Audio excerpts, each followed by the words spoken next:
প্রায় 2 মাস আগে বিহারের বালিয়া থেকে নিখোঁজ হয় 2 কিশোরী। ইসলামপুর চম্পাবাগ থেকে তাদের একজনকে উদ্ধার করে পুলিশ।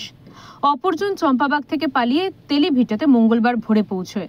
সেখানে সে সাহায্যের জন্য আর্তি জানায়। জানা যায় সেই সময় কিশোরীটি নেশাগ্রস্ত অবস্থায় ছিল। পরে পুলিশ গিয়ে সেই কিশোরীকে উদ্ধার করে ইসলামপুর থানায় নিয়ে যায়।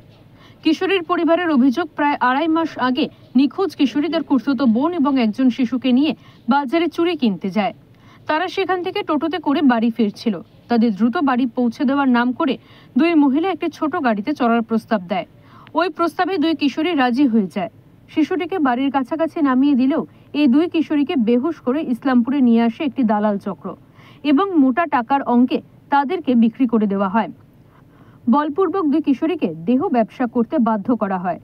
ইসলামপুর গ্রাম পঞ্চায়েতের সদস্য নাফিস আলম ওই 2 কিশোরীকে তাদের পরিবারের হাতে তুলে দিয়েছেন। মোটামুটি 2 মাস আগে এখানে দুটা মহিলা বিক্রি করে দেওয়া হয় এখানে। তো কালকে সকাল সকাল ফজরের নামাজের পরেই একটা মেয়ে ছুটে চলে যায় আমাদের গ্রামের দিকে। কোন গ্রাম? আমাদের তেলিভিটা গ্রাম।